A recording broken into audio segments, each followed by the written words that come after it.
All right, leading us off in here today is going to be offensive tackle Blake Miller. If y'all can, please identify your name and affiliation prior to asking a question. Y'all fire away when ready.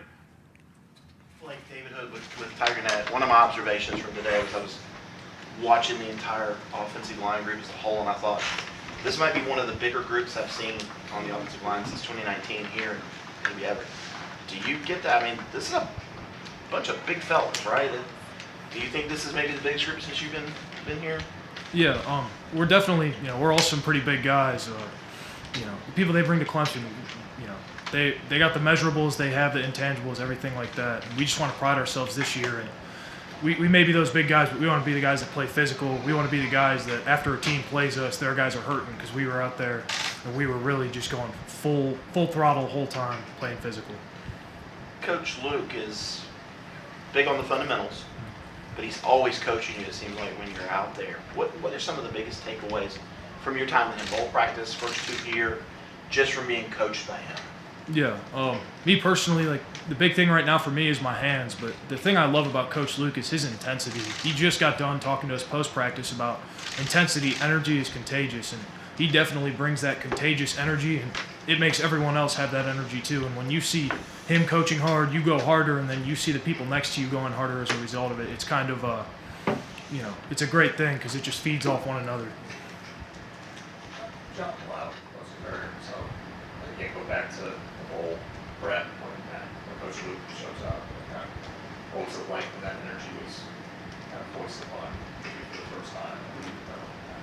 I think myself, and I don't want to speak for everyone, but I think most people had a very positive reaction to it. Everyone loved the energy. It was, people immediately kind of accepted him, took him on, and the energy was elevated, and everyone really liked it. And obviously we all talked in the locker room. Everyone was a big fan. I guess what's his general message or kind of goal for the group, would you say?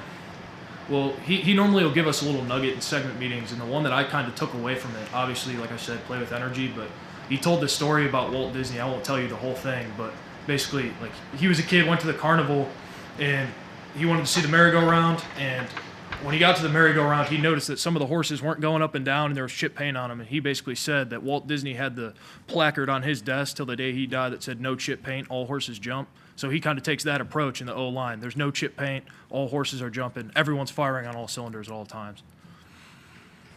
Darren Carter, Greenville News. You started every game of your career at right tackle. Into your junior, what does it mean for you to command one position for that long for your career so far? I mean, for me, it's just, wherever my team needs me. If Coach Luke looks at me and says, I need to play center tomorrow, I'm willing to do it.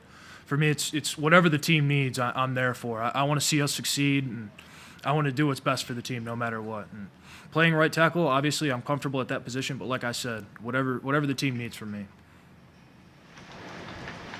Just going into the offseason, kind of evaluating the stack on the group as a whole, the offensive line. Are there any particular areas you feel like you guys are going to improve as a group, whether talking about that physicality or attention to detail?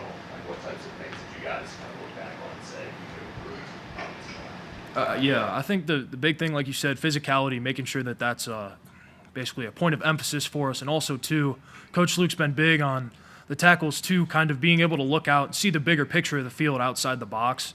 And, maybe in a protection, be able to switch it so that it's a little more beneficial for the other guys if we see basically, if we see something that we feel the protection can be switched elsewhere, doing that. So kind of knowing the game more. And I think Tristan and myself and all the tackles have been, really trying to learn more and more about the game and just improve that football IQ. For you with your hands, what is it that you wanted to improve? Just the physicality, being able to fight? Is it hand placement, all of the above? Yeah, all of the above. Shooting my hands straight, aggressive with that punch, making sure that I'm balanced with it. I'm not lunging out of my stance, making sure I get them to the spot, I get into their chest plate, be able to control them. Those are the things I'm focusing on. I guess how much do you see yourself as stepping up the leadership role? Is that what you're going to do for a year? Yeah. Yeah, that's one of those things. I know that, I was never a huge rah-rah guy, but if that's what the team needs, I'm there. I try and, bring that energy. Like just today in practice, I was trying to run around up and down the field when someone made a good play, congratulate them, because like I was saying earlier, hopefully if someone else sees that and maybe they're dragging a little bit, they'll see me do that. That'll be contagious, and then, they'll get it going a little bit more. So I've just been trying to lead by example and also to speak up when my team needs me. As far as some of the video goalies, basically, the lesson learned and the initial impressions of that, this is athletes versus players. Yeah, I respect everyone that's come in. They've all done really well. They're picking up the playbook quick. I think Coach Luke also does a great job. Like, I know, me thinking back to when I first came in, Coach Luke does a great job of kind of simplifying things for you and, making it very definitive and easy to pick up. And I think that a lot of those guys, like, when they get called on, they're ready to go. There's no hesitation in their answers. When they get out there, there's no hesitation in their play. They're out there. They're ready to go. They know what's going on. Anybody else for Blake? Just want to ask a couple things about the EA Sports college football game. You personally played that growing up. Yeah, I remember. We had Xbox 360. Me and my little brother would play a mascot match, or what is it, mascot mashup? We play that all the time. So I'm looking forward to that. I hope they keep that game mode in there. Who's your favorite NCAA. 14. So I guess, like when they said it's $600, you get a copy of the game, was there any hesitation? Did you think about it at all? Or was it kind of like that going, okay, the game? I'd be happy if they gave me a copy of the game. Like, just being in there is kind of a dream come true. Because I remember, they didn't really have the player names or anything in the old ones, but just kind of knowing, like, these people that I'm watching on TV are in the game. It's like a dream come true for me. Just being able to be one of the people in the games. So it's really cool. So if you had to say the top player on the team in terms of like strength, is going to be 99 strength, and you want 99 speed, would there be anybody that you would say has to have that? On the O-line or in the team in general? 99 strength, maybe Dietrich or Peter. I feel like Peter's pretty strong out there. And then speed, TB's pretty fast. Antonio's pretty fast.